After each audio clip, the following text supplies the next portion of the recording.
ഇവൾ അനാഥയാ.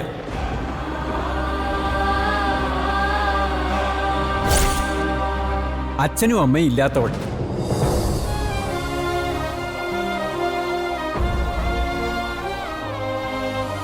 തിരുമേനി, ദേവനാരായണൻ തിരുമേനിയോട് അങ്ങേക്കുള്ള വിരോധം പകൽ വെളിച്ചം പോലെ എല്ലാവർക്കും അറിവുള്ളതാണ്. അതിന്റെ പേരിൽ അസത്യങ്ങൾ വിളിച്ചു പറയരുത്. എനിക്കതിന്റെ ആവശ്യമില്ല. 23 വർഷങ്ങൾക്ക് മുമ്പ് ഞാനും ദേവനാരായണനും ഒന്നിച്ച് അത്താണിയൂർ ക്ഷേത്രത്തിൽ പൂജ ചെയ്തിരുന്ന സമയത്താണ് ഇവളെ ദേവനാരായണന് കിട്ടിയത്.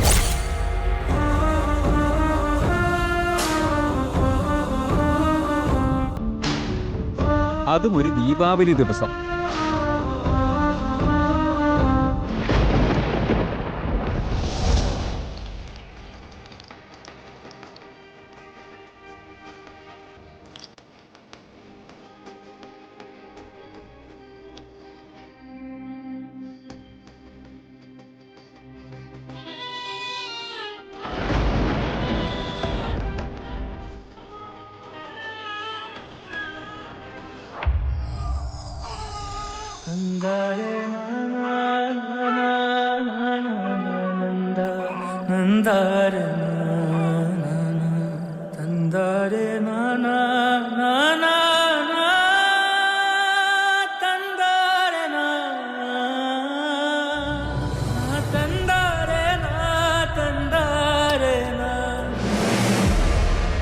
തൊടണ്ട,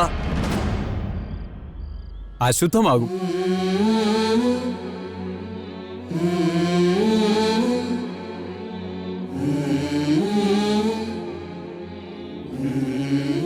ഈ പിഞ്ചു കുഞ്ഞിനെ ആരാ ഉപേക്ഷിച്ചു പോയത്? കുലവും ഗോത്രവും ജാതിയും അറിയാത്ത കുഞ്ഞിനെ കയ്യിലെടുക്കുന്നത് പോലും പാപമാണ്. നാളെ അനർത്ഥങ്ങൾ ഒരുപാടുണ്ടായേക്കാം. ഇല്ല തിരുമേനി, ദാ ഈ കുഞ്ഞിന്റെ കഴുത്തിൽ കിടക്കുന്ന കണ്ടോ? കൃഷ്ണന്റെ രൂപ. അത് ഭഗവാന്റെ സന്ദേശമായിട്ടാണ് ഞാൻ കാണുന്നത്. ഒരുപക്ഷെ കുഞ്ഞുങ്ങളില്ലാതെ വിഷമിക്കുന്ന എനിക്ക് ഈ കുഞ്ഞിനെ ഭഗവാൻ തന്നതാണെങ്കിലോ? വിധി ഇരന്നു വാങ്ങുകയാണെന്നേ ഞാൻ പറയൂ. അല്ല, ഈ കുഞ്ഞ് ഇനി എന്റെ കുഞ്ഞാണ്.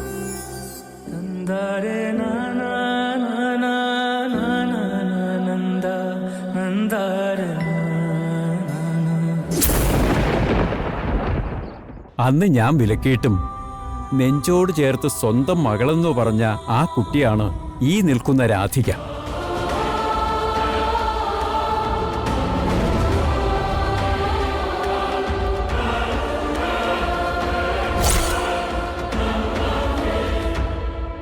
ഞാൻ പറഞ്ഞത് അസത്യമാണെങ്കിൽ ദാ നിൽക്കുന്നു നിങ്ങളുടെ ദേവനാരായണൻ തിരുമേനി. ചോദിച്ചു നോക്ക്.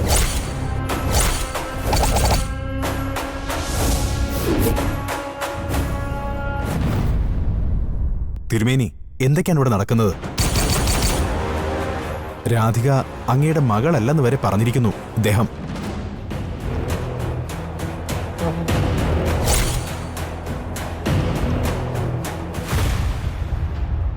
തിരുമേനി, അദ്ദേഹം പറഞ്ഞതൊന്നും ഞങ്ങൾ ചെവിക്കൊണ്ടിട്ടില്ല. ഭഗവാന്റെ തിരുനടയിൽ നിന്ന് അങ്ങ് കള്ളം പറയില്ല എന്ന് ഞങ്ങൾക്ക് ഉറപ്പാണ്.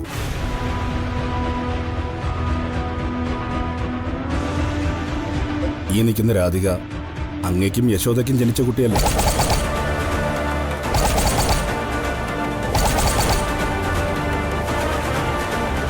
ഞങ്ങളെല്ലാവരും അങ്ങയുടെ മറുപടിക്കാണ് കാത്തിരിക്കുന്നത്. അല്ല,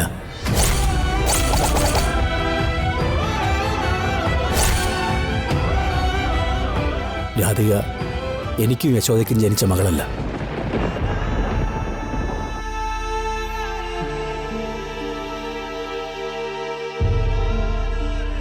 ഗംഗാധരൻ പറഞ്ഞത് സത്യമാണ്.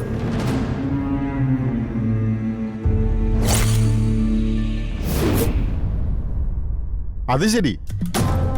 അപ്പൊ അച്ഛനും മോളും കൂടി ഇത്രയും നാളെ നാട്ടുകാരെ പറ്റിക്കായിരുന്നല്ലേ? കുലവും ഗോത്രവും ഒന്നും അറിയാത്ത ഒരുത്തിയാണോ ഇത്രയും കാലം ഭഗവാന്റെ കാര്യങ്ങളൊക്കെ ചെയ്തോണ്ടിരുന്നേ?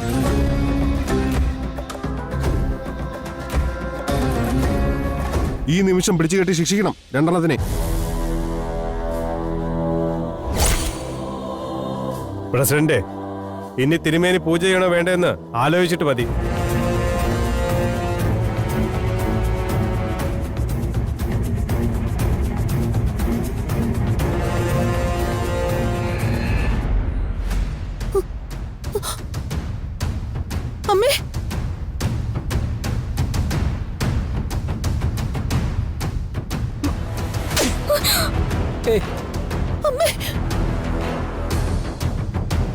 കുടുംബം മുടിപ്പിച്ചപ്പോ സമാധാനമായാലോടി നിനക്ക്. അമ്മ വാടി ഇങ്ങോട്ട്. മുത്തശ്ശി ഞാനൊന്ന് പറയട്ടെ. ഇങ്ങോട്ട് വരാൻ. മുത്തശ്ശി ഞാൻ പറഞ്ഞോട്ടെ. മിണ്ടി പോവരുത്. വാടി. വാ. മുത്തശ്ശി വാടി ഇങ്ങോട്ട്. പോവാൻ.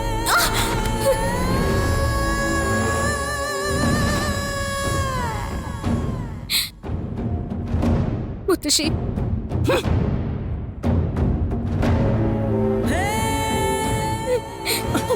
മിണ്ടി പോവരുത്. ദേവനാരായണൻ തിരുമേനി ക്ഷേത്ര വിശ്വാസങ്ങളോട് കാണിച്ചത് ചതിയാണ്. ഇനി ഇതുപോലെ പൂജ തുടരണമോ വേണ്ടേ എന്നുള്ളത് പ്രശ്നവിധിക്ക് ശേഷം മാത്രം മതി.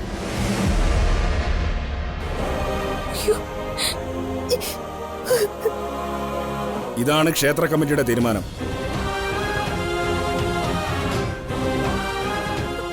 കൃഷ്ണ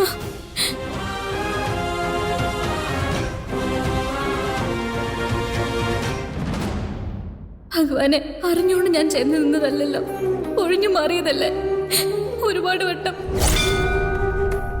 എന്നിട്ട് എന്തിനാ എന്നെ ഇങ്ങനെ നാണം കെടുത്തിയത്? എല്ലാവരുടെ മുന്നിൽ എന്തിനാ എന്നെ ഇങ്ങനെ വിലക്കിയത്?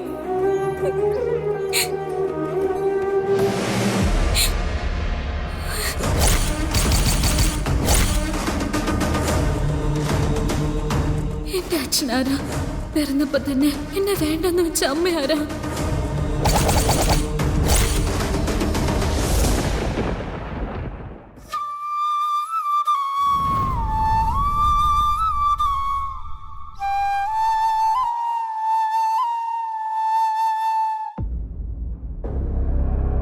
അഖിൽ സർ, ഓരോ വർഷവും ഈ തിരി കൊളുത്തുമ്പോ ഞാൻ സാറിനോട് പറയാറുണ്ട്, അടുത്ത കൊല്ലം എന്റെ കൂടെ നമ്മുടെ മോൾ ഉണ്ടാവൂന്ന്. ഇത്തവണയും എന്നെ കൊണ്ടത് സാധിച്ചില്ല. നമ്മുടെ മോള് കൊതിതീരെ ഒന്ന് കണ്ടില്ല, ഒന്ന് ചേർത്ത് പിടിക്കാൻ പോലും എനിക്ക് കഴിഞ്ഞില്ല.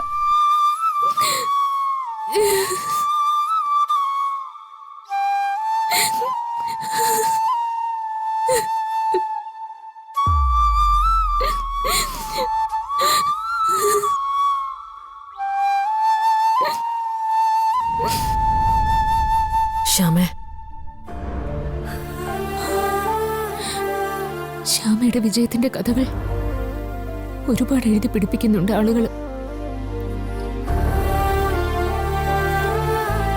പക്ഷെ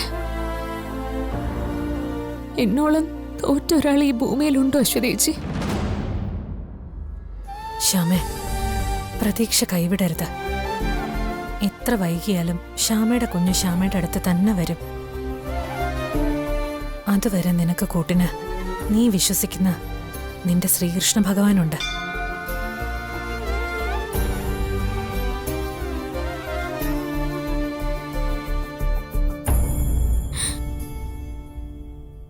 എന്റെ കൃഷ്ണ, എന്റെ മോളെ കാത്തോടെ.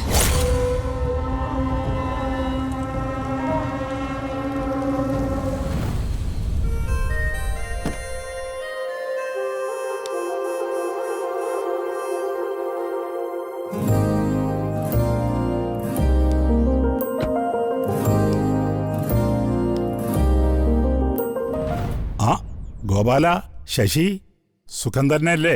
അതെ.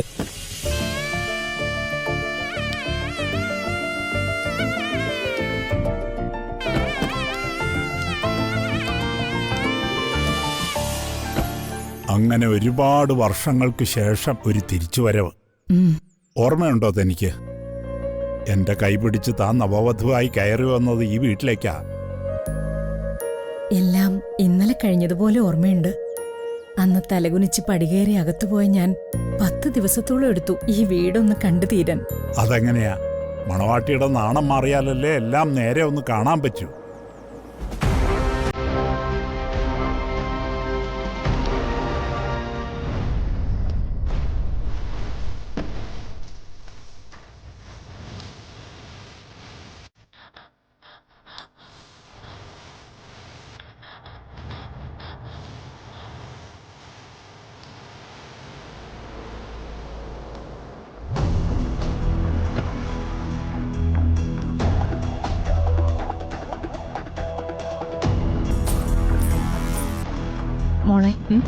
സൂര്യ എവിടെ?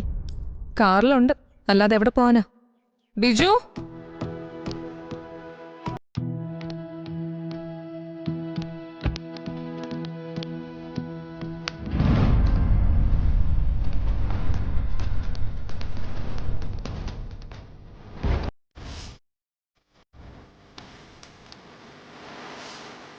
ബലിജ,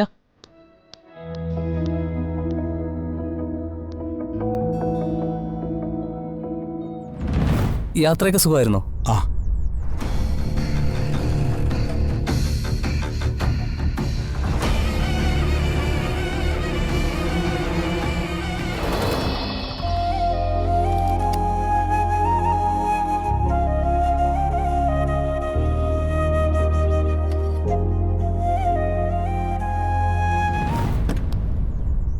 സൂര്യേട്ടാ,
എന്തിനാടാ ഇങ്ങനൊരു ചടങ്ങൊക്കെ?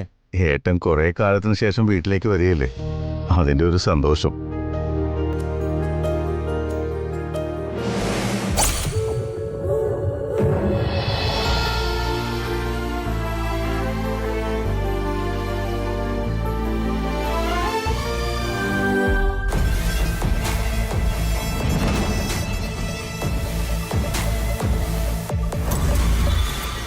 ഏട്ടാ, അകത്തേക്ക് വാ. അമ്മ എവിടെ?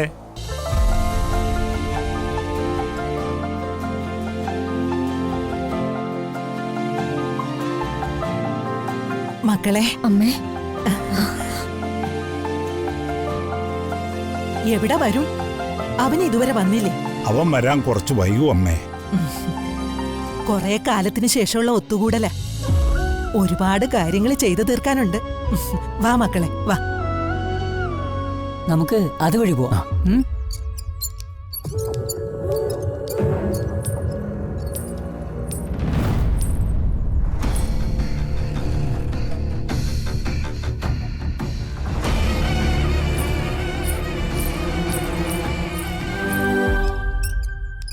വരുൺ പെട്ടെന്നിങ്ങ് വന്നാ മതിയായിരുന്നു.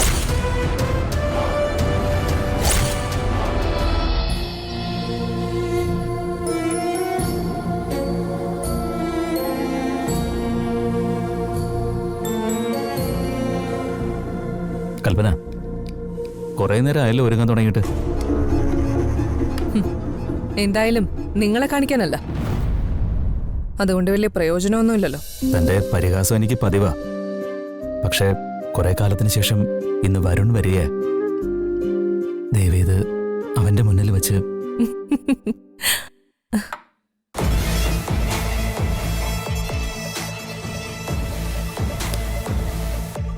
അനുജം വരുമ്പോ ഞാൻ പറയാം, ഞാൻ ഏട്ടന്റെ സംതൃപ്തയായ ഭാര്യയാണെന്ന്. അത് മതിയോ? എത്ര നാളായി എന്നറിയോ ഞാൻ ഈ ഭാരം ചുമക്കാൻ തുടങ്ങിയിട്ട്?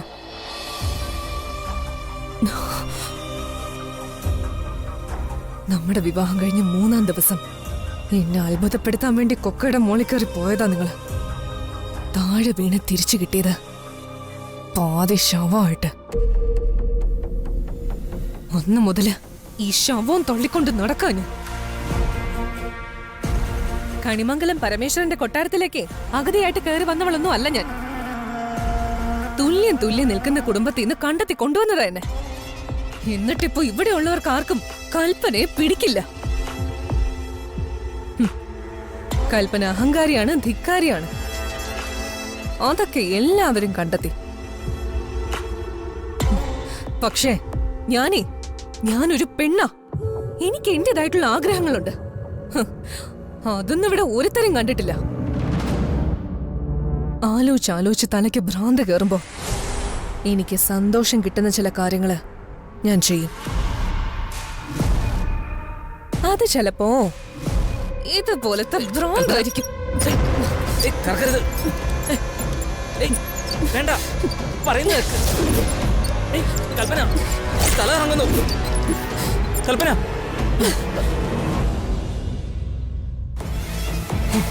ഇത്രയേ ഉള്ളു നിങ്ങള്. ഇത്രയേ ഉള്ളു കൽപ്പനയ്ക്ക് കിട്ടുന്ന ദാമ്പത്യം.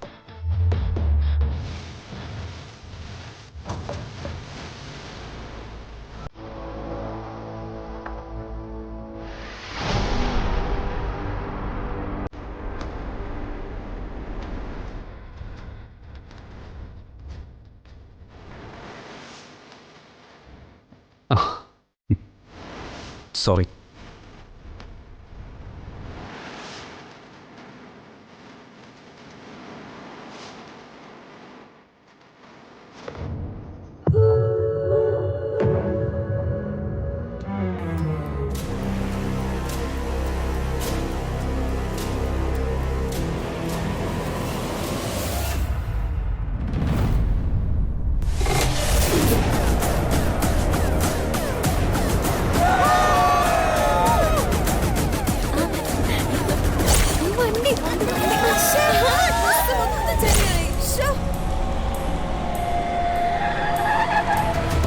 എന്ത് പറ്റി മക്കളെ? അവരാരാ? അറിയില്ല ചേട്ടാ, അവര് കരുതിക്കൂട്ടി ചെയ്ത് തീർപ്പിച്ചതാ.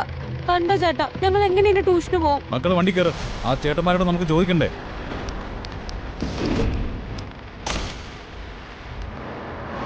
ദോ പോണു ചേട്ടാ, ആ കാറ്. സ്പീഡിൽ പോ ചേട്ടാ. ചേട്ടാ വേഗം.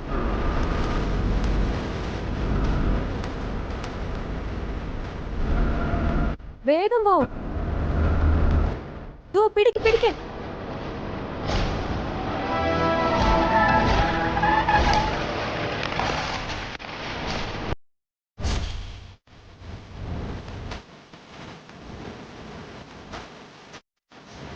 ഇറങ്ങി വാ മക്കളെ.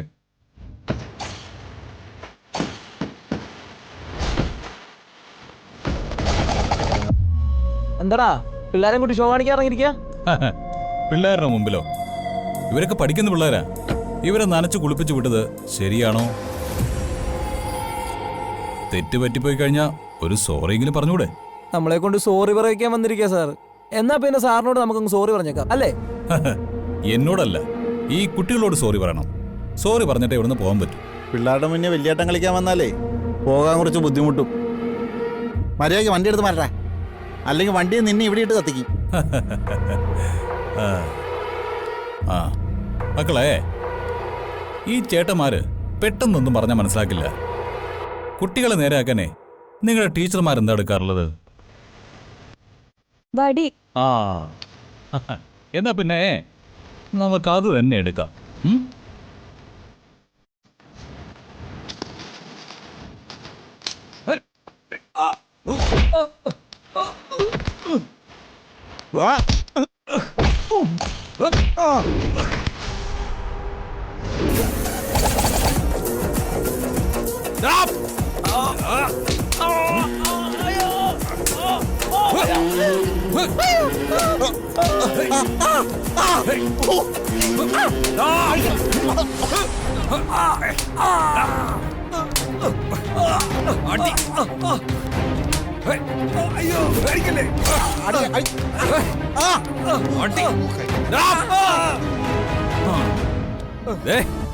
ഞാൻ കാറും കത്തിക്കില്ല, നിങ്ങളെ കത്തിക്കില്ല. പക്ഷേ ഈ വടി ഒടിയും വരെ നിങ്ങളെ തല്ലും. ഇനി വേണോ? വേണ്ട ഏട്ടാ. വേണോ? വേണ്ട. എന്നാ സോറി പറ. സോറി പറ മകളെ. സോറി. നമുക്ക് നല്ല ബലമൊക്കെ ഉണ്ടാവും, പക്ഷേ അതോടൊപ്പം മര്യാദയും വേണം. കേട്ടല്ലോ? ചെല്ലോ. പോടാ. എടുത്തോണ്ട് പോടാ.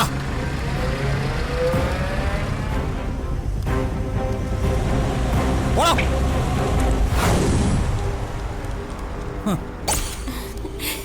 താങ്ക് യു ചേട്ടാ. മക്കള് ഹാപ്പിയില്ലേ? ഓ ആ എന്നാലേ എല്ലാവരും നന്നായിട്ട് സ്മൈൽ ചെയ്തേ. വാ.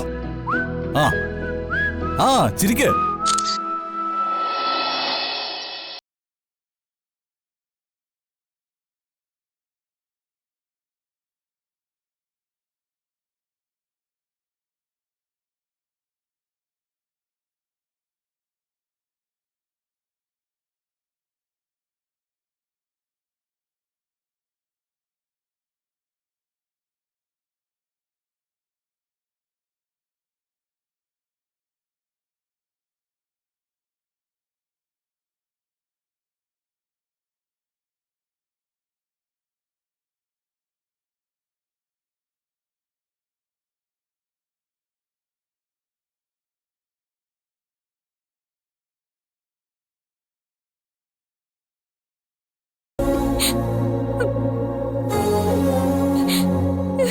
എന്റെ കൃഷ്ണ. ആക്ഷൻ. എന്റെ അവസ്ഥ നിങ്ങൾക്ക് അറിയാമോ സർ? അച്ഛനും അമ്മയും നഷ്ടപ്പെട്ടതിന് ശേഷം ഞാൻ ഒറ്റയ്ക്കായി പോയി.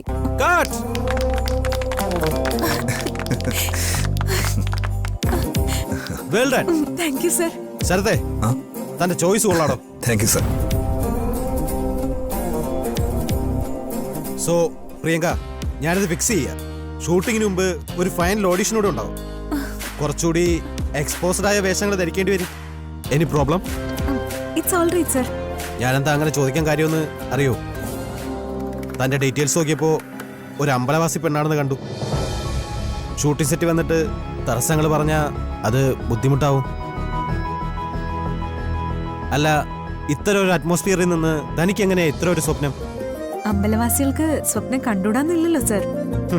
ഞാൻ അവിടെ ജനിച്ചു പോയത് എന്റെ കുഴപ്പമല്ലല്ലോ. എന്റെ സ്വപ്നം എന്നത് ഒരു ഫ്രീ വേൾഡ് ആണ്. എങ്ങോട്ടും സ്വതന്ത്രമായി പറക്കാനുള്ള ചിറകുകൾ വേണം എനിക്ക്. ഗുഡ്. ഉള്ളിൽ ഫയർ ഉണ്ടെങ്കിൽ തനിക്ക് സിനിമാ ലോകം കീഴടക്കാൻ പറ്റും. ഈ വാക്ക് താൻ മനസ്സിൽ വെച്ചോ. ഒരിക്കൽ താൻ ഒരു ലേഡി സൂപ്പർ സ്റ്റാർ ആയി.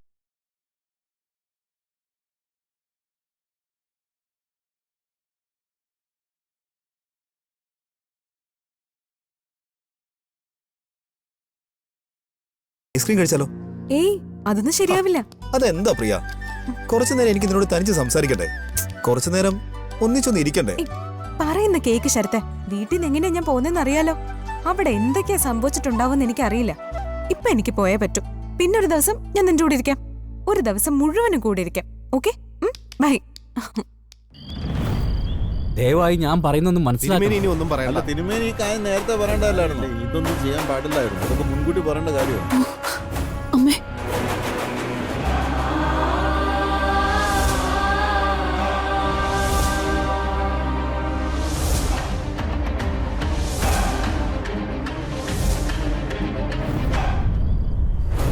ഇനിയിപ്പോ എന്താ ചെയ്യാ?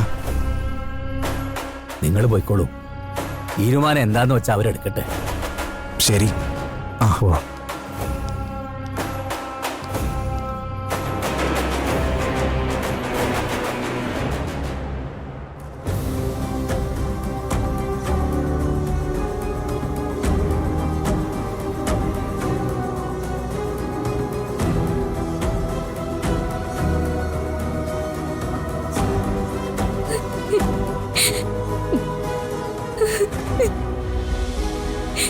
എന്നോട് പൊറുക്കച്ച.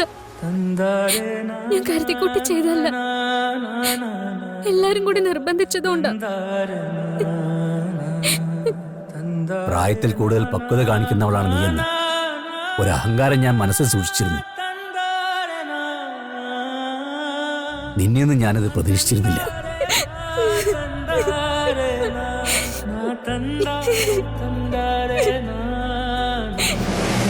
പ്രിയങ്കയോട് ഞാൻ ചെയ്യാൻ പറഞ്ഞൊരു കാര്യം നീ ചെയ്യാൻ ശ്രമിച്ചു.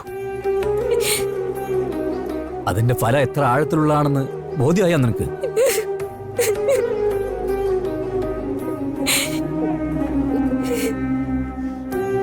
സ്നേഹിക്കാൻ മാത്രമേ ഞാൻ പഠിച്ചിട്ടുള്ളൂ. ആരെയും വെറുക്കാൻ പഠിച്ചിട്ടില്ല. പക്ഷേ ഒരു സമൂഹം മുഴുവൻ ഇന്നെനിക്കെതിരാണ്.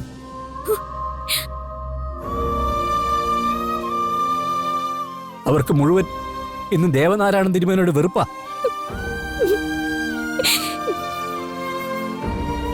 അതുകൊണ്ടും തീർന്നില്ല. ഈ കുടുംബം അന്നത്തിന് ആശ്രയിക്കുന്ന ഒരു തൊഴില് ക്ഷേത്രത്തിലെ ശാന്തിപ്പണിയാ.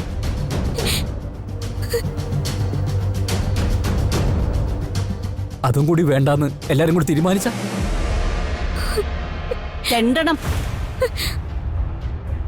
ഇവളുടെ കയ്യും പിടിച്ചോണ്ട് നാട് നീളെ തെണ്ടണം, അച്ഛനും അമ്മയും കൂടി. അമ്മേ,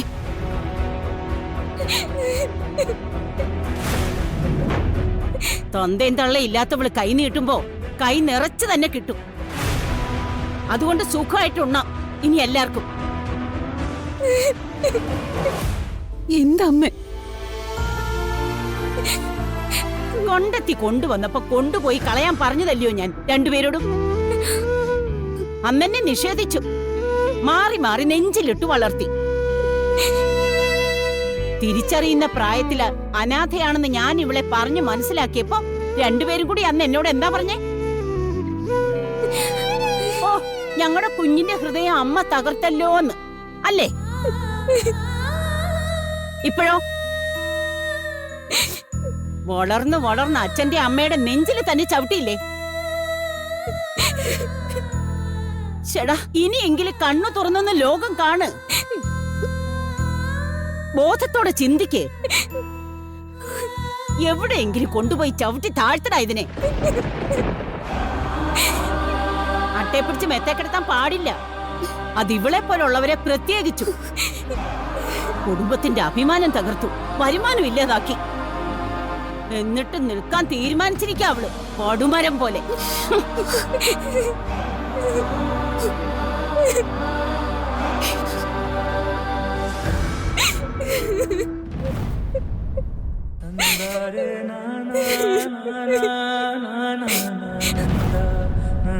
മനസ്സ് നൊന്തോന്ന് അച്ഛനറിയാം. പക്ഷേ തകർന്നുപോയ അച്ഛന്റെ മനസ്സിന് ഒരു സമാധാന വാക്കില്ലാതായി പോയല്ലോ മോളെ.